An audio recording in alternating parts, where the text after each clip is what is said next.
बार की बात है, कालिया शहर में एक पुरानी बस खरीदता है। बस की हालत कुछ ज्यादा ठीक नहीं होती। जगह जगह से बस का पेंट भी उखड़ा हुआ होता है।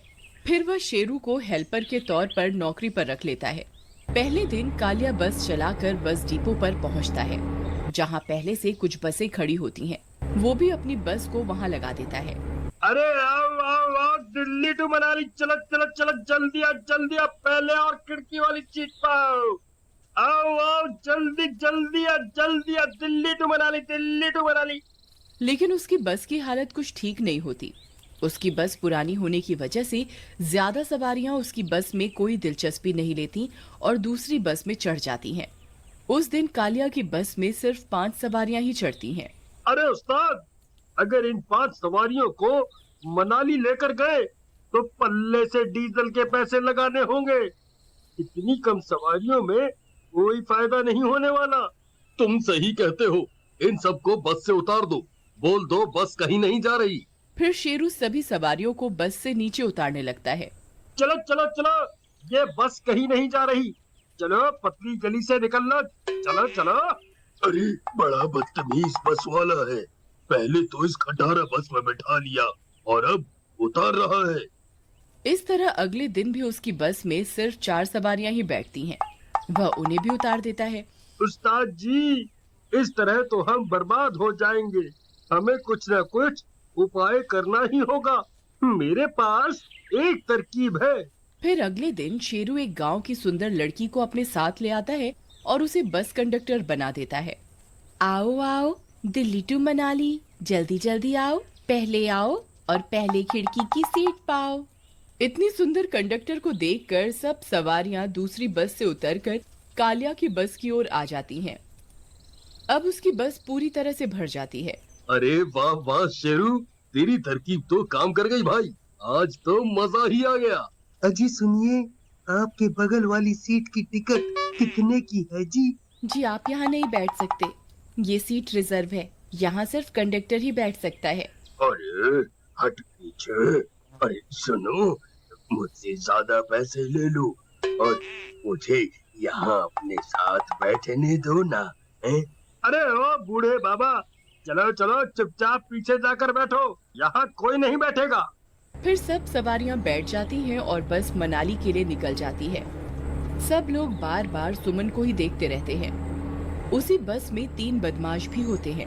अरे रानी, जरा यहाँ हमारे साथ आकर बैठ जाओ। वहाँ अकेले अकेले बोर हो गई होगी। सुमन उनकी बातों को नजरअंदाज कर देती है, लेकिन वे बदमाश सुमन को लगातार तंग करते रहते हैं। फिर ये सब देखकर शेरू वहाँ आता है। अरे भाई साहब, आपको क्या तकलीफ है? कब से उस बेचारी को परेशान किए जा रहे हो? छछूंदर, चल निकल यहाँ से। बड़ा आया हमें समझाने वाला। चुपचाप यहाँ से चला जा, नहीं तो बस से उठाकर नीचे फेंक दूंगा। फिर वे सब बदमाश हंसने लगते हैं और सुमन को परेशान करते रहते हैं। अरे भाइयों, क्या तुम देख नहीं रहे? ये बदमाश मिलकर एक लड़की को तंग कर रहे हैं। क्या आप में से कोई इन्हें कुछ नहीं बोलेगा? डरो मत, हम सब मिलकर इनका मुकाबला कर सकते हैं। लगता है तू ऐसे नहीं मानेगा। अब एक शब्द भी और बोले तो तुझे बस से नीचे फेंक दूंगा। फिर शेरू कालिया के पास जाता है। उस्ताद, पीछे बस में कुछ बदमाश सुमन को परेशान कर रहे हैं। हमें कुछ करना होगा। हाँ, तुम ठीक कहते हो। तुम नजर जमाए रखो। जैसे ही कोई पुलिस का नाका दिखेगा, मैं बस रोक दूंगा। फिर रात होने पर लल ए छोड़, मुझे छोड़, तेरी इतनी हिम्मत, छोड़ मुझे।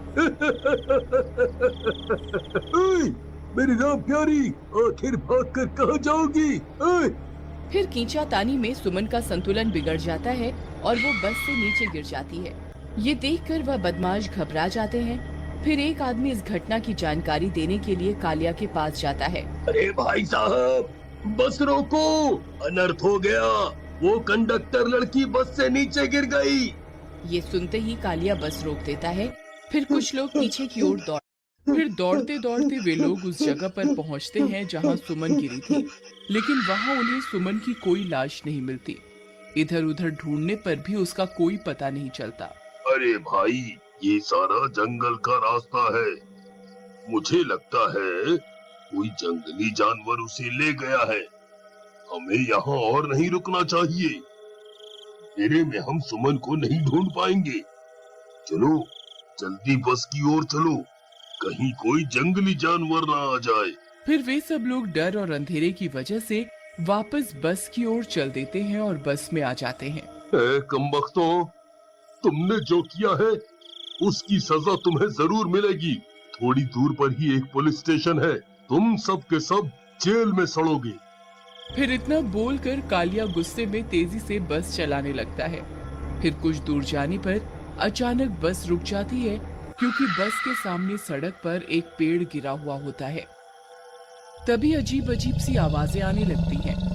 सब लोग डर जाते हैं। अरे मर गए रे, ये कौन कुर्रा रहा है भाई? लगता है पास में ही कोई जंगली जानवर है। अरे उस्ताद, बस क्यों रोक दी? यहाँ तो बहुत खतरा है।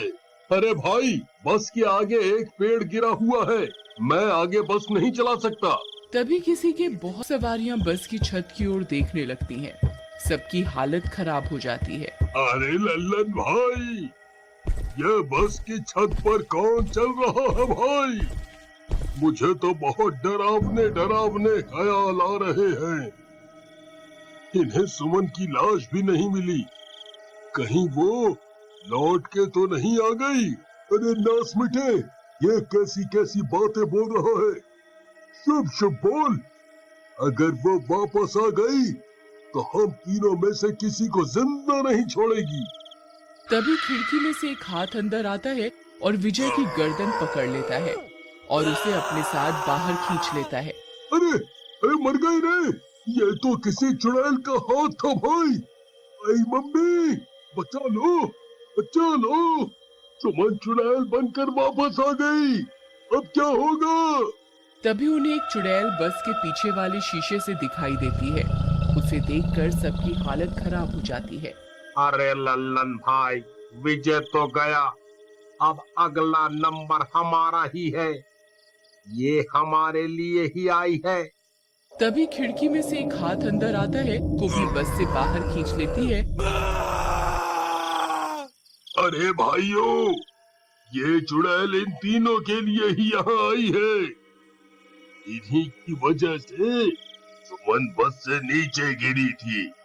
उसने दो को तो मार दिया है, अब ये अकेला लल्लन ही बचा है। चलो हम सब मिलकर इसे बस से नीचे फेंक देते हैं, जिससे उस चुड़ैल का बदला पूरा हो जाएगा और वो यहाँ से चली जाएगी। अरे नहीं नहीं नहीं नहीं भाइयों, ये कैसी बातें कर रहे हो? मेरे साथ ऐसा मत करो। शेरू भाई, मुझे बचा लो। तुम तो सुमन को जानते थे ना, उसे बोलो कि मुझे माफ कर दे। मैं हाथ जोड़कर उससे माफी मांगता हूँ। तुम इसी के लायक हो, मैं तुम्हारी कोई मदद नहीं कर सकता। तभी वह चुड़ैल जोर जोर से गुर्राने लगती है। फिर चुड़ैल लल्लन को भी बस से बाहर खींच लेती है और बस की छत पर ले जाती है। अरे सुमन, मुझे माफ कर दो, मेरे से गलती हो गई। आज के बाद मैं किसी लड़के के साथ बदतमीजी नहीं करूंगा, मुझे छोड़ दो। फिर वह चुड़ैल लल्लन का सिर उसके धड़ से अलग कर देती है और जोर जोर से चीखने लगती है। उसकी चीखें सुनकर बस में बैठा हर शख्स कांप उठता है। फिर उसे मारने के बाद वो खिड़की से झांककर अपने अगले शिकार की तलाश करने लगती है। देखो सुमन, हम सबसे बहुत बड़ी गलती हो गई।